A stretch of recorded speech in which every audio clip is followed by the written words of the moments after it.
All right, I am not in focus. I am in focus. There we go. Premier Travel, my goodness. It feels like I got royalty in the room. Thank you very much for joining Premier Travel. Okay, I look very short, don't I? And I'm not that there's anything wrong with being short, but I'm not a short person, which makes me think my setup, my chair, let's try chair height. Yeah, I still look a bit short. I am going to slightly adjust the camera position. Let's see how that looks. Okay. By the way, early competition for anyone who's watching this live or on the replay. If you can, without Googling it, tell me who any of these bands are. I don't think you should be able to read it from here. Just by like the blur, I'll be very impressed. They're all very British. Although Jamie, you're British, so that'll be cheating. Hey Jamie, don't tell anyone. But if you figure it out, I had an American on a call the other day who was like, "Is that niche indie English band?" I was like, "Holy moly, yes, it is." So I am doing this. Oh my goodness, we've actually got people here. This is phenomenal. I'm doing this partly because I am committing, for anyone who's been following the newsletter and my stuff for a while, to doing a video every 2 weeks. Sadly, my editor has had some life happen recently, so today's video isn't going to go out. So I thought this would be a good chance to just go live and talk through my YouTube studio, which is what I'm going to do. I think everything seems to be working well. If anyone is here and feels like saying something in the chat regarding like sound, does this sound like the microphone through which you're hearing me? Was the blur a clue? It wasn't a clue. That would have been good if there had been any sort of pre-planning to this call and that I wasn't running by the seat of my pants. Then maybe I would have sowed a little clue in my opening gambit. But no, it's not blur. But good guess, Matt Williams. Thank you for coming, and thank you all for coming. Bloody hell, we've got 12 people. Okay, so yes, as I said, this is something that I wanted to do anyway, and today seemed like a good day to do it, seeing as I'm unable to release one of my videos that I was going to release today. I've got another 4 videos that are in editing. Like I filmed them. They're backlogged up, and so there's plenty of stuff coming. But I thought this would be a good day to do this little live. But before we get into it, I just want to address something else, because a couple of weeks ago, in fact, let's share the screen and let me go back and show you what I'm talking about here. I did a newsletter that was called something like "Why I'm Ignoring My YouTube Studio Data," and you think this would seem to be, oh holy moly, upload speed is screwed. Well, that's probably because I'm live streaming now. Let's see. Anyway, I did a newsletter called "Why I'm Ignoring My YouTube Studio Data." This would seem to contradict that. But really, I suppose, here it is, just here. The reason I want to do this is partly to go a bit deeper on the things that I am ignoring and why I'm ignoring them, why certain signs that might look worrying to a lot of people are things that I'm not worrying about yet, but also to give you a sense of the types of, like, how I look at YouTube Studio and the types of data that I will be more interested in, I will be concerned with going forwards, just so that you can get a sense of how I think about this stuff for, in terms of channels that I've worked with, and then how I'm thinking about it in terms of my own channel here, which is, relatively fresh and doesn't have very many videos on it so far. So maybe this is a good place to start here. So if I just head to, this bit here. So like, here were some things that I pointed out, which were the reasons why I didn't want to look at this particularly. So first 30-second retention, pretty terrible, like should have been a warning sign. Loads of new viewers, no casual or returning, like that seems pretty scary. And then looking into like where my traffic sources are coming from, certainly under suggested, I'm getting some really weird videos that are recommending mine, which is all basically an indicator to me, as you would expect with a fairly new channel, that YouTube just doesn't really know who I am yet. So that's the reason why I'm not worrying too much. But there are some things that I think we can still take from YouTube Studio data, even at this early phase. And hopefully me breaking it down for you now is going to be helpful in just, how you might think about your own data, how to interact with YouTube Studio if you're not totally sure. So let's get right into it. I am going to just move this screen over here just to make sure I can see what's going on. Josh is here as well. As data is my day job, the best advice is to separate the signals from the noise. In YouTube Studio is almost entirely noise, 100%, like 100%. That's the thing to say up front, actually. Maybe I'll just do a little spiel on this, is that I've definitely recently in my community and across my entire time doing YouTube stuff, and I've been guilty of it as well, had so many people that like really hyper focus on individual videos or individual stats, whether it's click-through rate or whether it's retention after 30 seconds or whatever it might be, or like two videos that seemingly have the same kind of title, the same kind of packaging overall, and yet one's performing like this and one's performing like that. And there are just so many factors that affect the performance of a video. And I would basically just encourage you to sort of try and zoom out a little bit and try not to hyper focus on individual things, to kind of, like I'm doing, set a kind of North Star that you're aiming for. In my case, is making a video every 2 weeks and relentlessly focusing those videos on the types of people that are likely to buy my stuff ultimately. And with that as my North Star, I can then kind of ignore some of the noise that comes at me, like, wait, why is this click-through rate slightly lower? And why is this one higher? And why is retention bad here? But why is it converted more people to my lead magnets? And blah, blah, blah, blah. Ultimately, it's just like, it is quite hard to ever make progress if you're hyper-focused on those individual things. And also, every single piece of data pretty much has to be taken in context.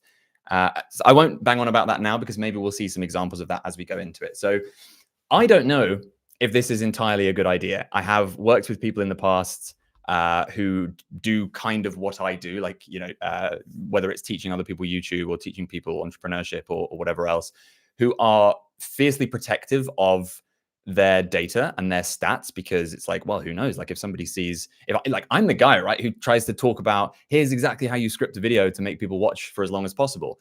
And then I'm going to show you my retention graphs. And does that put me at risk of like, hang on a second, like his graphs aren't perfect. So like, why should I listen to him? But ultimately, my goal with this whole channel, this whole like YouTube script writing focused channel is relentless transparency, basically, to try and demonstrate the techniques that I'm teaching in my videos as I'm teaching them. So like a lot of the time I'll script in the trick that I'm talking about into the words that I'm saying. And then afterwards will be like, did you like notice me doing that just a second ago?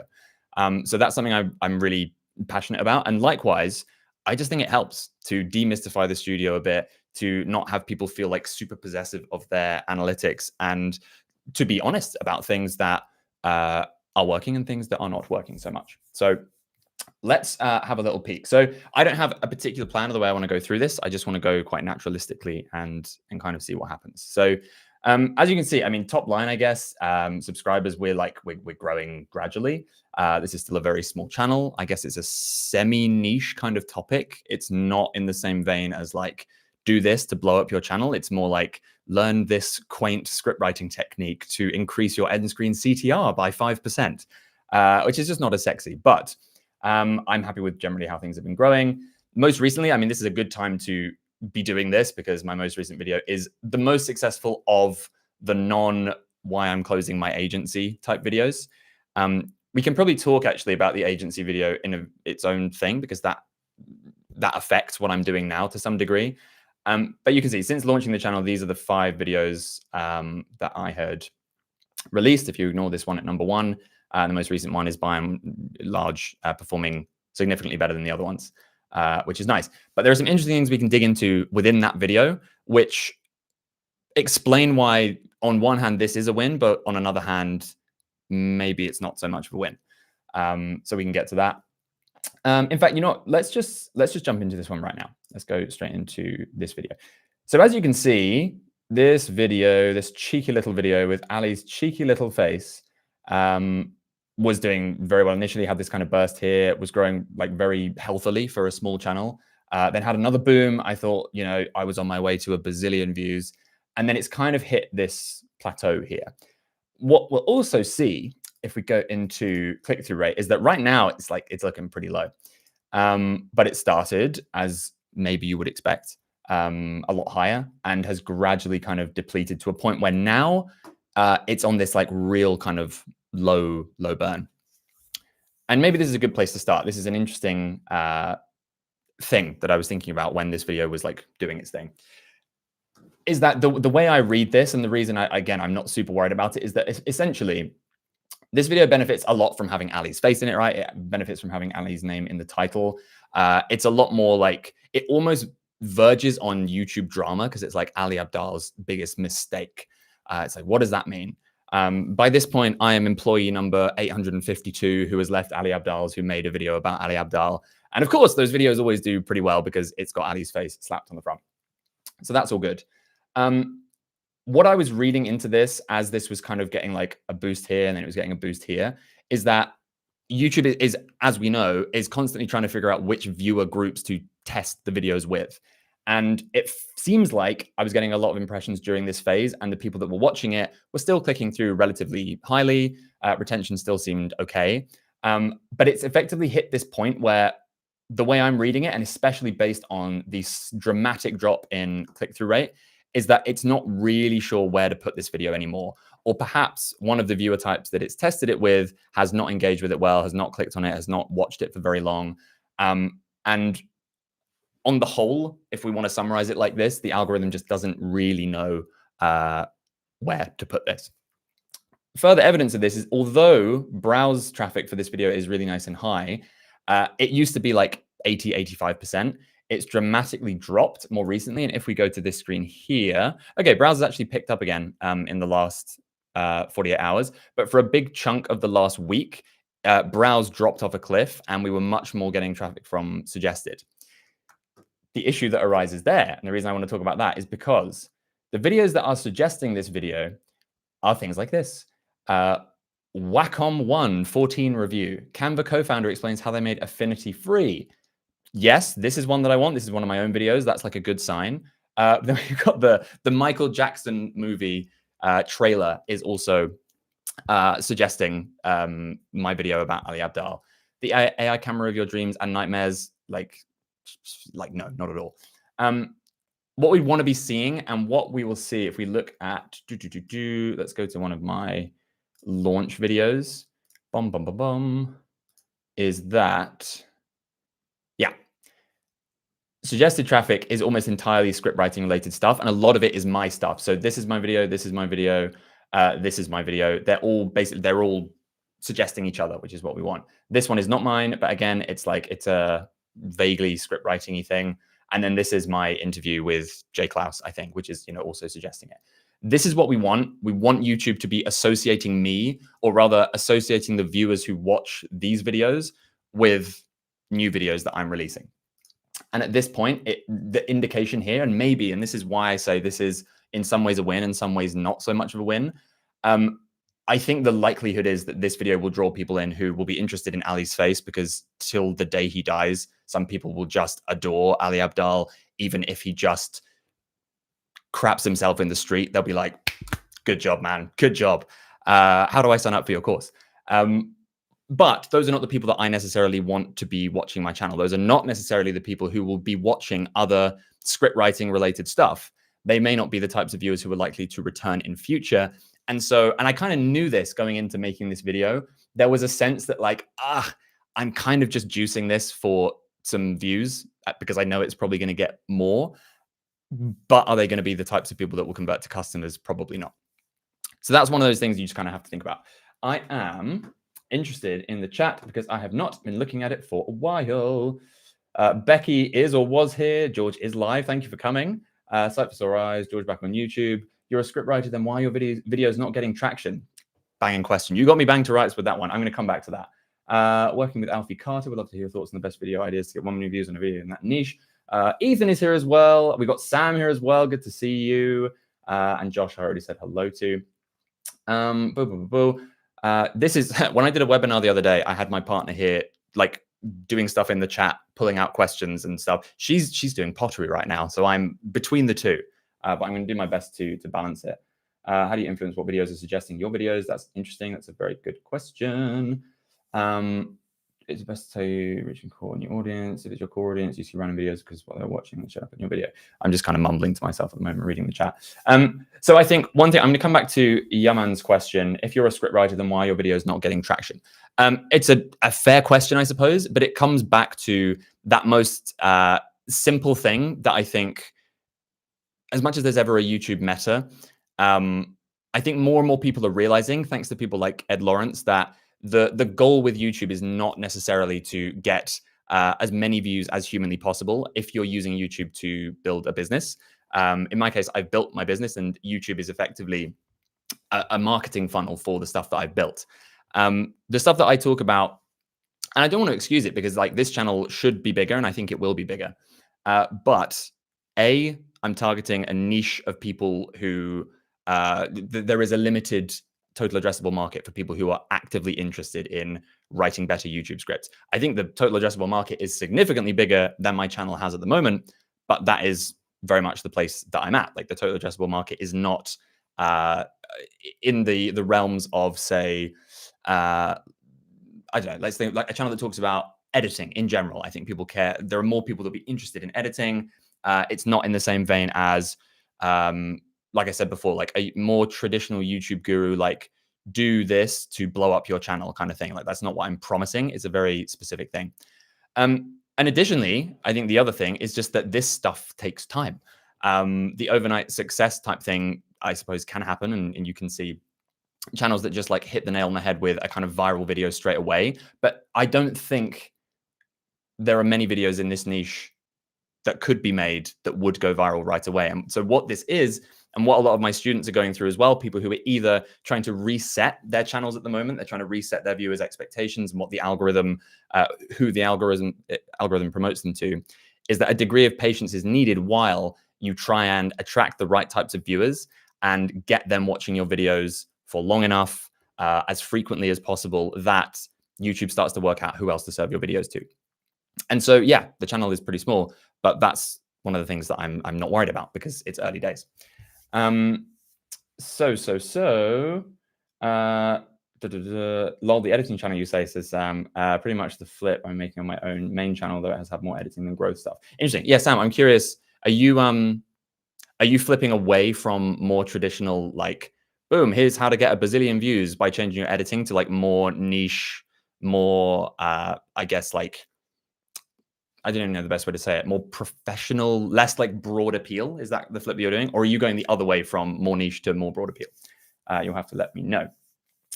Ethan says he wants to learn more about starting the business. Yeah, I mean, definitely. Maybe that's even the subject for an entirely separate live stream. Or maybe I'll do a little Q&A at the end. I have no plans for this, as you can tell.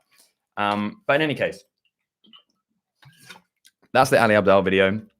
That's how I'm thinking about it for now. But overall, like, this is, you know, the fact that it's got some more subscribers in, it's got the watch time up, like, all good. But is it the best thing for my business long term? I don't know. We will have to see. Is there anything else to say here? Also, in the vein of transparency, so this video getting more new viewers than ever, retention is probably the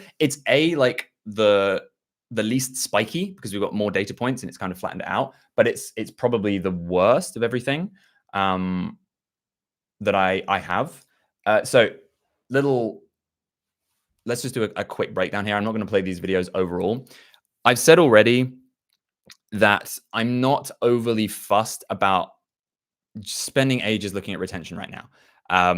I trust myself that I will do that skill effectively later on because it's what I do most of the time. But for now, because I'm very conscious that I don't have enough of the right kind of viewers in the channel yet, I don't want to over-index on spending time staring at retention graphs, which I suppose there's some things that I could glean from it, but it's not worth doing the full-blown, like when you've been going for 6 months or you've got more videos or whatever. That's when you might want to start really nailing down exactly what's going wrong with your retention. Right now, as evidenced by what I said up here, the whole suggested thingy, this video is attracting like lots of new people and not necessarily always the right kinds of people.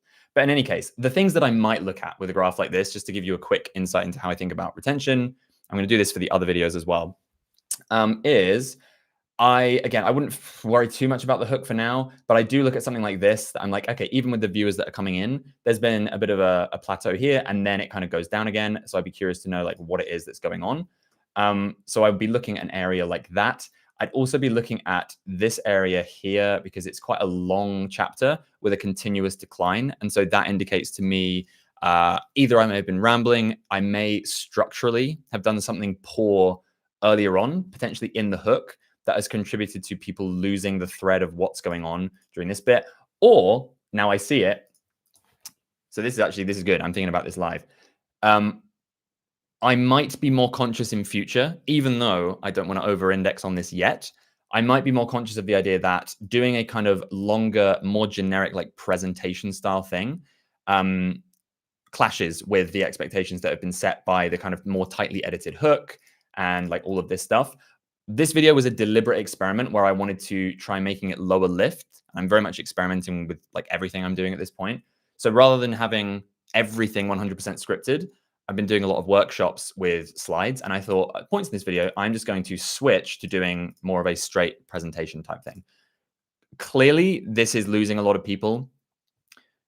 So my thought and my takeaway from this is, well, it might be worth testing again in a few months' time when I'm more certain of the viewers that I have on the channel, but that I should be wary of this, and this isn't something that I'm likely to double down on going forwards. So yeah, that's my brief kind of takeaway from this. Otherwise, in this bit here, yeah, it's the same thing again here, right? It's a lot of presentation-y type stuff, and that's where we're just getting a continuous downturn. So I'm going to be wary of that in the future. Okay, so Yaman says, I feel you should give free value to beginners and turn them into customers. That's exactly what your competitors are doing. I'm not sure I understand. That's what I'm doing as well. I think this is that.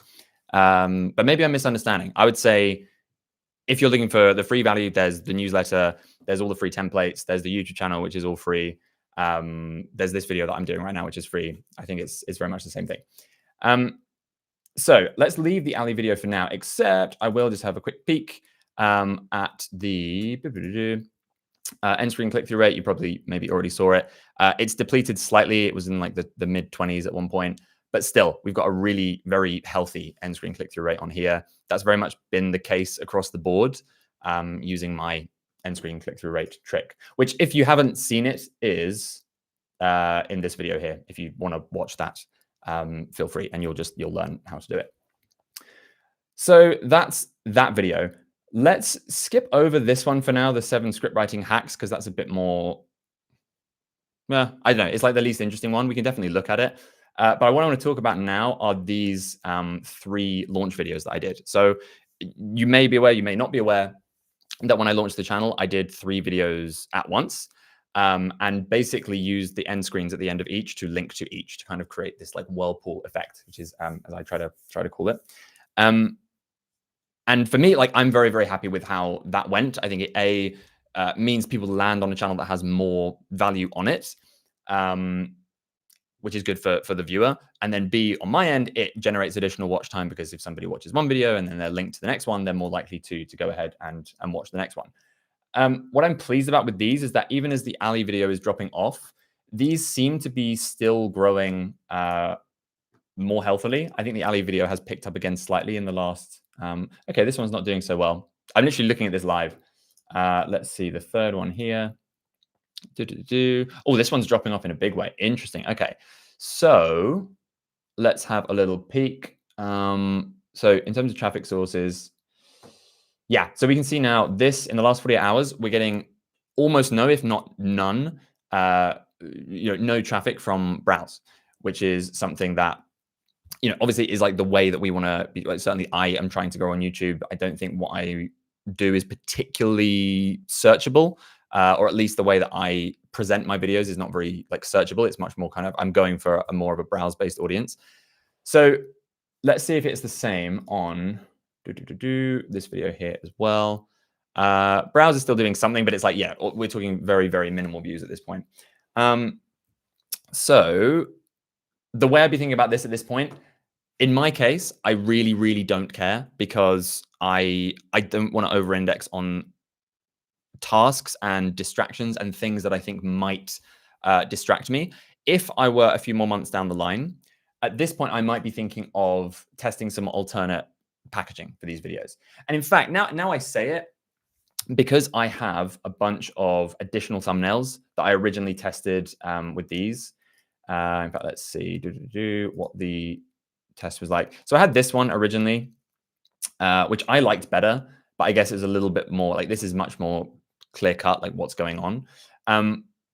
What can often be interesting, and I guess I don't have the answers to like why this is an interesting idea or like why it's a good idea. But I know a friend of mine, Jamie, who was here or isn't here, but he like explained this to me, this whole idea of like retesting thumbnails after a couple of weeks. Like, well, I suppose it's because in that initial phase when your videos are being pushed out to your subscribers, they are going to react in a certain way to your packaging. But for longer term growth, when you're hoping to pull in new viewers and keep bringing in new people over time, it could be interesting to see the differences that different like thumbnails that may have lost in the initial test might do if you were to retest them. So seeing as I have these other thumbnails, as I'm thinking aloud, I might well retest or even test a thumbnail I haven't tested before on the videos here that are completely dropping off, just to see if it can give it a little bit of additional juice. I'll probably leave this one, seeing as it's still growing relatively healthily. But yeah, that's pretty much all I wanted to say on that. Just a quick check on these ones. So this one's got a 12.6% entry and click-through rate. In fact, you know what? Let's back up. Let's go through these now just video by video and look at their individual stats and just see what we can glean from it. So this is the simple script writing system. This is the one where I talk about basically like why I structure my scripts in a kind of table-like format. Entry and click-through rate, fine. Interesting on the retention side of things. I'm just going to walk you through my thoughts on this and like, again, what I'd be looking at here before I even watch the video. And this is something that's often interesting when you're doing retention graph reviews. Certainly I'm at this point because I spend a lot of my time doing it, that I have a feeling about what's going on before I've even pressed play on the video, just by looking at like what's going on the graph. And so in this case here, we've got this kind of spike that starts at the start of chapter 1. Like that's a relatively simple one that you'll probably have seen before. This just indicates to me that whatever I'm doing in the hook is like people are getting bored with it and they're skipping ahead to chapter 1. I guess I'm calling this the problem. I might look at that and think, okay, interesting. Could it be a chapter title thing? In this case, I don't think the chapter title puts me off in particular, but potentially it's the way in which I'm introducing stuff. So I want to be looking at that and assessing what it is that I was saying, how I was saying it. Had I given the information up front and then was I like rambling about it? Who knows? But then even once they skip ahead here, we're seeing an immediate kind of drop off again. And so here now I'm thinking, right, okay, they've skipped ahead, but still they're not satisfied with something, or something immediately is putting them off.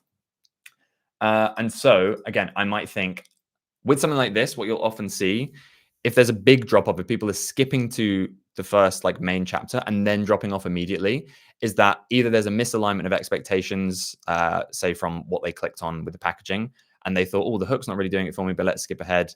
Oh no, this chapter is like, it's not what I was expecting. Or it might be the case that the information is overwhelming. Maybe we're opening up with too much context and giving too much information and just kind of overwhelming the viewer early on, which we don't want to do. It could be something to do with the visuals. It might be the case that I'm throwing this on screen too early and overwhelming them with like, I'm saying one thing and now we're like showing you this script on screen and I'm scrolling through it. We just want to try and avoid making sure make sure we're avoiding putting too much competing information on screen at once, as that can be quite overwhelming. And yeah, so that's the rough thoughts that I'd be thinking there. I'm not going to go into like actually analyzing them now because that can take ages. But what I would be looking at when I look at this graph is, okay, this section here, things flatten out. I'm curious as to why. I'd be looking at that and trying to figure it out. The bumpiness, part and parcel of having, again, not a huge number of views on this video. But overall, like things kind of flatten out along here. So I'm relatively happy with that bit. I'd be curious to see what happens here. Is this a point at which I do a call to action or something? For some reason, the graph is not letting me scroll. Let's just refresh the studio. While it's refreshing, let me check on the chat and see what's going on. Cognitive overload. I don't think so. Maybe. Let's just scroll back up through the chat and see if I've missed anything here. Oh, so Daniel asked, did I keep the first 3 under 10 minutes on purpose because they're my first videos? Nope. So this is the thing, right? Like I've said this in kind of different ways during this call. Like I am 1 bazillion% optimizing for consistency, although as I've said, unfortunately, I can't release my video today because my editor has had life stuff going on, which is partly why I'm doing this. But consistency, it's writing every week, which I do in my community. We have a 2-hour session every single week, give or take. And that's a chance as much for the students to make sure they're writing as for me, because I know I'm sort of resting a lot of the future of my business, at least for the next couple of years, on this YouTube channel, because I think it just makes sense. And so I'm writing every week, I'm filming every week, and all things being well, I'm aiming to upload every couple of weeks. How long the videos are is almost completely immaterial to me. I've spent a lot of time writing for people. I have not spent a lot of time, at least since I was 16 and I had a gaming YouTube channel, sat in front of camera, filming, and all of the associated admin that comes with that. So I'm just trying to get used to all of this, including doing a live. Like, this is the first time I've done a live like this. I've done plenty of workshops, but normally there's people on the other end like talking back. So this is quite a bizarre experience. But if I write the script, and however long it is, that's how long it is. If it's longer, I'm happier. I won't deny that. Like, if it gets slightly longer, then that's a good thing for me. But I am just purely writing the script, and it's, how long is a piece of string? It's as long as it needs to be. So that was your question, Daniel. Appreciate it. Ethan says, I know people with a living income off of 500 subscribers. Exactly. There you go. Channels on finance, you won't need 10K subscribers. Exactly. Okay. Oh, Zara asks, how can I get my viewers into customers, like, in the first place? So this is a weird one. For me, like, I've built my business without this YouTube channel. This is very much something that it feels like something I should have been doing for longer, but with competing demands, I'm only now doing it. But my business has existed for the last 4 years nearly without YouTube. So in terms of converting people who like consume your stuff, whether it's a newsletter or a YouTube video or whatever, I've done all that through newsletter rather than YouTube. But more broadly, the best way I think about this is it's this relentless consistency thing again. So I want to make it crystal clear as much as I can. And I can certainly make improvements on this stuff. Let's do this in a new tab. I want to make it crystal clear what people are going to get from me when they land on my channel. And so, like, that's what I've tried to do up here. I actually had a student in mind tell me that I should simplify this a little bit, and I do agree. It's like a little bit blur. Yeah, it could definitely be a little bit more succinct. But the same thing down here, I want to tell them exactly what to do or what I can do for them: boost retention, get more views, grow a loyal audience with these simple script writing strategies for any YouTuber, and then a bit of people I've worked with, etc. Bit about my system, and then the kind of the links that I want people to care about. I really want that kind of brand consistency as well. So I want people to feel like when they go from my YouTube channel to my website, and it's not perfect yet. There are some things that we want to change up, but broadly speaking, this feels like a jump that makes sense. We don't want to land on a website that feels like a completely different thing. I want the offer that people have when they land here to sound like it's from the same suite of products.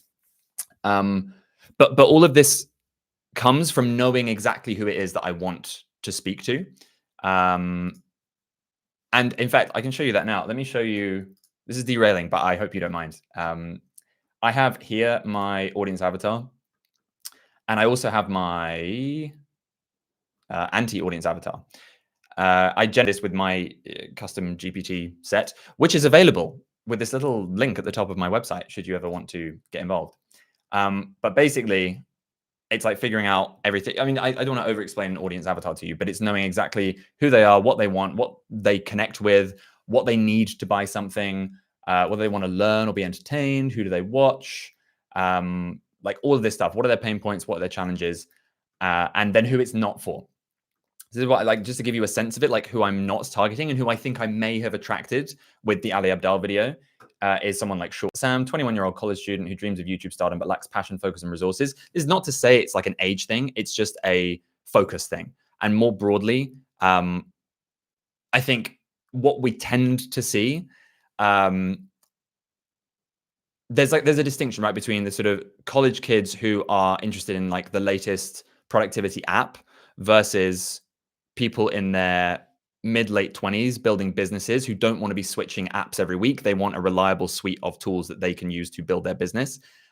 Those are very, very different avatars, although they all may revolve around productivity apps. In much the same way, I want people who are building YouTube channels seriously, and they understand the value of honing their writing and making their writing more focused to attract their ideal customers, their ideal viewers. I don't want someone who wants to get rich quick overnight from YouTube, and they think that script writing is just one of the levers they can pull easily. Maybe they can outsource the entire thing to AI and just build a faceless channel that makes them $100,000 a month overnight. Because also, what kind of a life is that? What kind of a life is that? I don't. When people, oh man, this is derailing in a big way. But like, you ever think when you hear someone's like, oh, I've managed to outsource the entire process of making a YouTube video, and like from writing it to ideating it to voiceovering it, and I just upload it with a generic AI thumbnail, and now I make 10K a month. Maybe I'm just jealous. I think I'm just jealous. But doesn't sound fun. But if they're rich, good for them. I don't know. But in any case, we're a few layers into this now. But yes, in answer to your questions, Zara, it's thinking about who I'm targeting, is making sure my website and my YouTube channel are all congruent.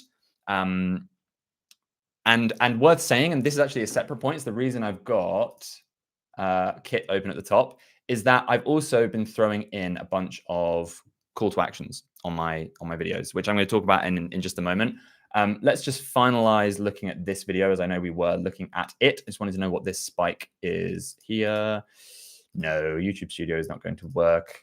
Let's mute you. Are we working? No, we're not working. Can you still hear me? Like the fact that YouTube Studio is just broken. I'm now like, is anyone still in the room? I can certainly see. Oh, there we go. There we go. We're moving. What is happening at this point? Okay, interesting. So yeah, I might look at this spike and I might be interested to know like what it was I was doing. In this case, I just seem to be moving a call to action somewhere. Interesting. Okay. So here's an interesting thing that's just sparked. My thought has kind of sparked from this. What I'm doing in this moment of the video is explaining why putting a call to action for a product or something like that in a particular place in your script is a bad idea, and where you should put it instead, and why that's more effective in terms of getting people to click. I wonder if what's happening here is that people want to pause on that moment to see where the call to action is in its new context, to understand the flow of the script and see, like, to understand more thoroughly for themselves why putting it in that position is a good idea. That is an interesting data point to me, even at this point when I've said I'm not sure exactly who is watching and whether it's the right type of people. Because for me, this is just an interesting audience behavior, almost regardless of who they are. And it indicates to me that the people pausing here are interested in learning a little bit, like, more precisely what it is that's happening here and why this works. What this reminded me of is a video back when I was working with Ed Lawrence on his current channel. He did this thing in one of his videos where at the start he said, like, here are 3 subscriber counts of 3 different channels, and here are 3 different monthly revenue amounts. Can you guess which channel is making which amount of revenue per month? And I remember it was like he gave him like 5 seconds to think about it before matching it up. So the audience is like sat there thinking, waiting for 5 seconds. And then when he matched them up and showed you which channel was making which amount, he took that off screen really quickly before you'd really even get a chance to like look at it. And I remember him said, like, I think this was a deliberate move because it means that people potentially aren't even able to read it in time. And so it necessitates them rewinding it slightly, pausing just to make sure that they've got it. And I think anytime you get an opportunity like that, I think this is similar, if not the same. This idea that, yes, we want to keep people watching for as long as possible, but actually there are little extra things we can do in these moments to increase the amount of watch time overall, where maybe we do something visual like this that requires the audience to take a bit of a moment to focus. Maybe we even tell them to pause the video and like think about something. in this case here, this was completely unintentional, but my read on this is that perhaps people are pausing to like get a better sense of what's going on screen, which is, just an interesting thing. Anyway, that's that video. Let me jump back to the chat because I didn't actually get through all of the questions. Finance with Zara, bought your course. Appreciate that, Zara. I've only just seen your message. Hope the script gets better. Me too. Let me know how you're getting on and if you've got any questions. What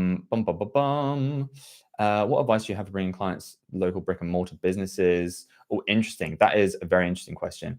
That makes it like, honestly, that's not an area I have a great deal of experience with. I was going to name you. I'll have to call you Relationship Academy / Philadelphia Mainline. I don't have a great deal of experience with that. That may be a topic for another call, just because I don't want to wax lyrical about something that I'm not super clued in on. But that is a good question. I'm seeing a lot of haha. I can't remember what I was saying at the time. I'm honest, I'm on so little sleep today. We have a beautiful new cat, but she's very demanding and I'm not sleeping very well. Okay. Let's see what else people are saying. People just having a chat. This is great to see. Appreciate it. In fact, I don't think we've got a great deal number of new questions. Thank you, Becky. You are welcome to come and meet her anytime. I know Becky, by the way. That sounds really weird. You could all come around and meet my cat if you like. We just happen to live near each other. Okay. Yeah, if I have missed any questions that are kind of really, pressing, please re-mention them because I don't know if I've like missed some stuff. Oh, Sam's in with one. YouTube channel is a later addition to your stack. Your business has been up to 4 years. Do you find there was some friction to do YouTube because you're already getting income, sales, clients, etc.? Find there was some friction to do YouTube. Friction in what sense, Sam? Do you mean friction on my end in terms of like finding the time to do it, or friction because it's like a new marketing funnel that, kind of maybe clashes with other parts of the marketing funnel? Let me know. I am going to talk about a couple of other bits in here, just while perhaps you come back on that one. One thing I'm actually intrigued to look at from this video that we haven't really talked about yet is this listicles video. Intrigued by the retention. Okay, so this is a very funky graph. I think, again, we haven't got a great deal of views on it, so it's always going to look a little bit wobbly. But what is happening in this last bit? I guess. Okay, so here's an interesting thing that we did on this video, and I can't tell how thoroughly it's worked or whether I kind of messed it up a little bit. Because this is the thing worth saying here. I have all this stuff from the last 3 or 4 years, stuff that I've seen working, stuff that I've tried to implement, and I've tried to simplify it into the core frameworks that make a good script. But it's one thing to know all that stuff and another to execute it perfectly every time. One thing that I'm doing, let's see. I hope this doesn't reveal any sensitive information. Let's go into this. Then you can see I write all of my scripts in 90 minutes or thereabouts, as much as I can. In fact, let's look up full writing session in my list of videos here. Okay, so in terms of duration, 1 hour 30, 1 hour 40, 1 hour 30, 1 hour 4, 1 hour 15, 1 hour 4, 1 hour 30. Okay, yes, okay, that's good. Because my claim is 90 minutes, and so I'm glad to see that more or less that's how it goes. But I write all of these scripts in 90 minutes or thereabouts. I record me doing that just so that I can show people inside my community what the process looks like. I tell them where I've used AI in that process, et cetera, et cetera. If you want to join the community, by the way, there's a link down there, probably. Did I put it there? I don't know. But what was the reason I came onto this in the first place? What were we talking about? Yes. So it's all well and good knowing all of these script writing principles, but to execute them perfectly is still something that's difficult. I think I'm probably executing 80% of them fairly well, but I think there are still some mistakes. But again, I'm indexing or over-indexing deliberately on speed, efficiency, consistency, which is why I have these 2-hour writing sessions where, with a little break in the middle, little chat with the students in between, these videos get written quickly, so that I can then film them the next day and crack on and not over worry about it. The result is sometimes some of these tactics may not be pulled off perfectly. What I was trying to do in this video, if I go back to the hook, a bit of a classic thing where, I'm like, hello, let's mute myself. I don't know if that's going to screw up the sound, so hopefully not. A classic thing. Here are 7 tips. Boom, graphic on screen, 7 things that I'm going to show you. At the end of each of those tips, as you might expect, we do a little thing where we reveal what the tip is. Are we going to show that? There you go, that kind of thing. We're doing that at the end of the segment, mind you, not at the start, because we don't want to give away the payoff too early, as I'm sure many of you will be familiar with. But what I realized was, in a video like this, if we reveal at the end of the segment what the point is every time, it's good up until tip number 7. When we do that for tip number 7, suddenly the viewer realizes, hang on, that's it. There's nothing else for me to learn in this video because he's just visually told me that. So what I did in the last round of feedback to my editor was I basically told her on the final hack to actually remove that screen completely. And so in this video, if you watch it, hack number 7 never turns around. We basically, it feels, for my sense of neatness, horrible. For retention, what I was hoping was it would be a better thing. But I think the issue that maybe I felt a little bit at the time here is that hack number 7 finishes, but then it's not really clear what's happening next. And I think I'm leaving the viewer in a little bit of limbo here, which is obviously not something we want to do. I obviously, from that, I then go into my end screen call to action. I tell people to go and watch the next video, blah, blah, blah. But my feeling is that because there wasn't this definitive end to hack number 7, we just then kind of vaguely transition into this end screen call to action. It might just feel like we lost our place in that structure a little bit. All that to say, I still like the idea and the thing that I mentioned of like not showing hack number 7 turning around. I think I just probably needed to be a bit more efficient in getting to that end screen call to action afterwards. So that's a little takeaway from this video. So Sam, coming back to your question, you said, is it important for me to do this if I'm already getting X, Y, Z from what is working? No, like absolutely not. For me, part of the impetus to do this was that Twitter used to be my whole engine. Like my first year really as like a limited company, like a proper, well, not that you're not a proper company if you're a sole trader in the UK. I don't know. I guess LLC is the equivalent of a limited company in the US, I think, but you have like different versions. I don't know. But in any case, I used to grow my business entirely through Twitter. Twitter funneled down to newsletter, funneled down to free templates / products. Twitter is what it is now. Impressions massively reduced. Just like the stuff that used to work, certainly for me, just stopped working. I think that you see some people, like a lot of the strategists that I see now on there, they'll do like a cool looking graphic and that will still do quite well. But for me, the reason I loved Twitter so much was that I could just write and I didn't have to worry too much about the visual side of things. And I think now the visual side of things are quite essential if you want to do well there. But I don't know. So part of this was I wanted to replace the traffic source that was Twitter, which I didn't have anymore, or didn't really have anymore.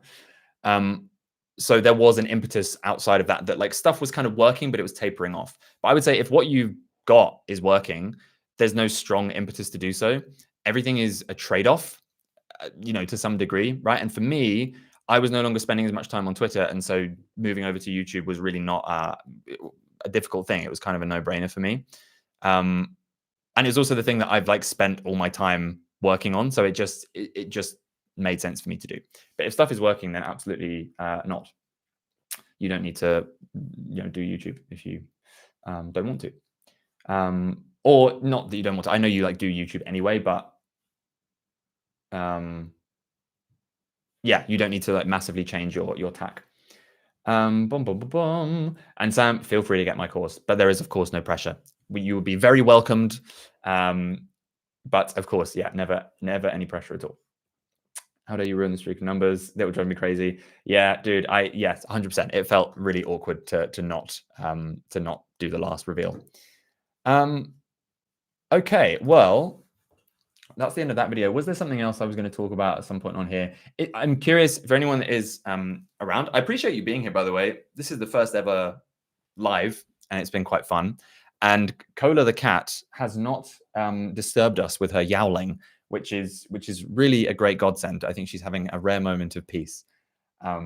She's all right. She's a bit nervous and she's still settling in, but she's fantastic. And I hope one day to be able to just like pop her here during a session, but we'll see.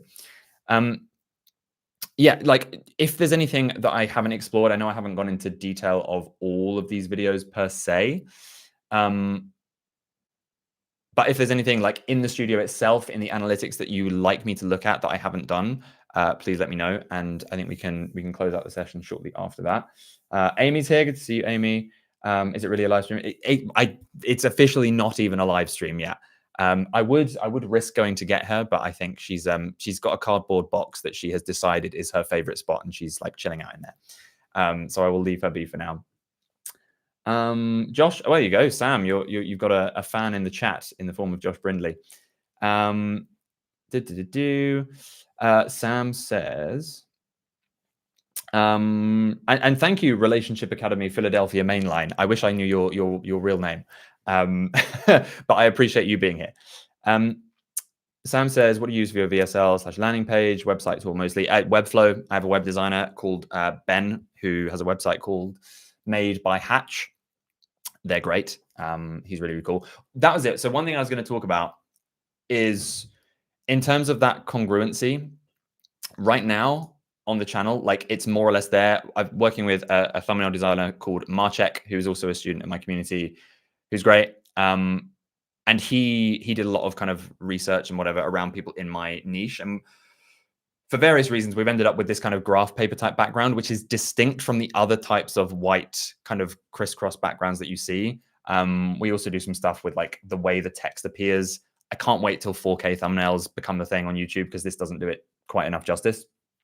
But in any case, this is a new thing. Like the visual language of the YouTube channel is still quite new, and we haven't yet backdated it to the website here. So what I would love to do, this should be 6K now, is at some point really increase that congruency and sort of start backdating the visual language we're using here back onto my website here. It's not bad. It's still like, it still looks good, I think. But it's not quite as congruent as it possibly could be. But yeah, Webflow is what I use. And it hosts, my newsletter and everything, which is great. And yeah, if you want me to put you in touch with Ben for some website design, he's awesome. Ethan says, I had a YouTube course that flat out said, put a dog in anything you do. Love that. They were right. Yes. There was a student who was in the community called Stacy, who has a channel called Adventures Gone Wrong. And she talks about like mountaineering things and like cave diving and whatever things that have gone wrong. And she films, I guess, in her house, which is this lovely kind of log cabin type aesthetic with these 3 little dogs just wandering around in the background. It's a whole vibe. And Laura, nice to meet you properly and name you properly.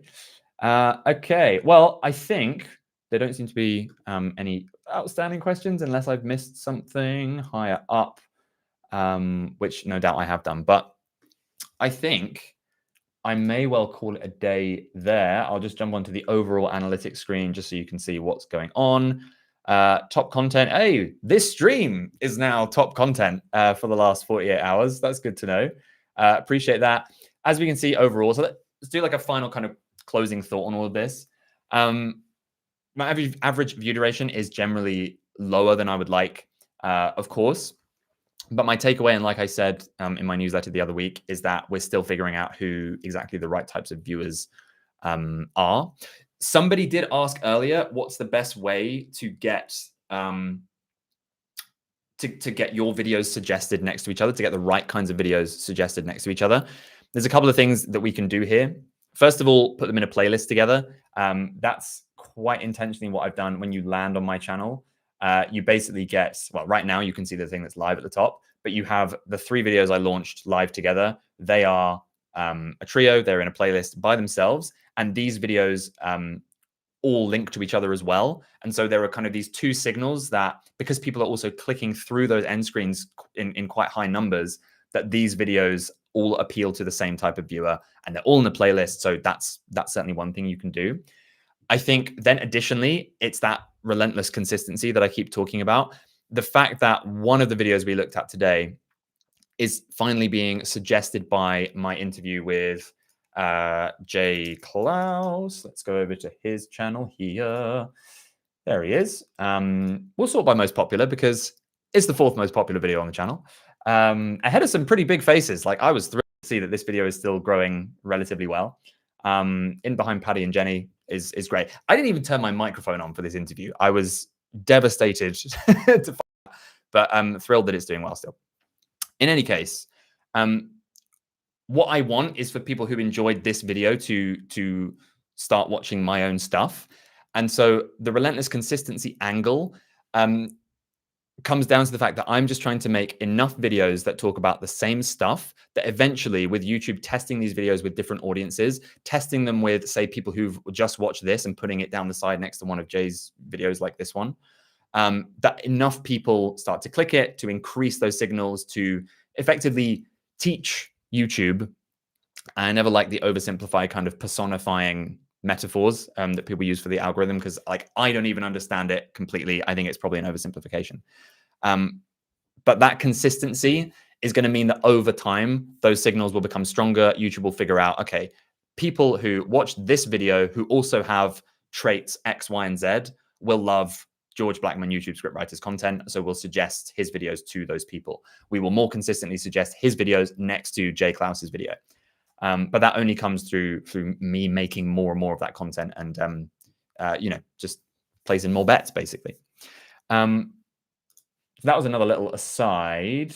And then with that, over time, these average view durations should start to go up, because then the thought here is, once the consistency angle is down, and I know that my processes work, you may have noticed till this point, if you have watched any of my videos, the quality is ass. It completely sucks, because was I messing up my settings in Riverside, or was something going wrong? I don't know. But in any case, I was recording a lot of stuff that should have been 4K. It wasn't. Finally, I'm now recording in 4K, just native in my camera. Long story. But there are so many teething problems, right? And there's so much to do and so much to learn when you're actually doing YouTube, that consistency is my goal. Once that consistency is built, once the systems are working perfectly, once we have a backlog of content, and once I'm more convinced of the types of audience that we have here in the YouTube channel, this is very much with Ali Abdaal's face here. I'm in the get going stage of this. Then the get good will come, where it's like, okay, now we can really go back and look at what are the retention graphs saying? What is it that we can improve? How do we, whatever, like pick better topics, like that kind of thing. And then I guess get smart is his third thing. I don't really know how I get smart after that. I guess, like, I don't know, hire people, batch film, but I don't really, I don't know. We'll figure that out. But those are my thoughts on these sorts of numbers here. The only thing to say before I go, I'm going to check the chat again. See you in a bit, Ethan. Thank you for coming. Is that in terms of lead magnets, this is my kit page. The main lead magnets that I have are these two here. So we've got table format script template LP and script hook LP. These are basically lead magnets from, I think this one, the delete this from your hook, your retention will increase, has the lead magnet for script hook. And the viral YouTube scriptwriter reveals simple writing system. This is my second most viewed video. This basically, the whole thing is explaining why I use this like table format scripting. And this table format script landing page is basically people's chance to download that format for free.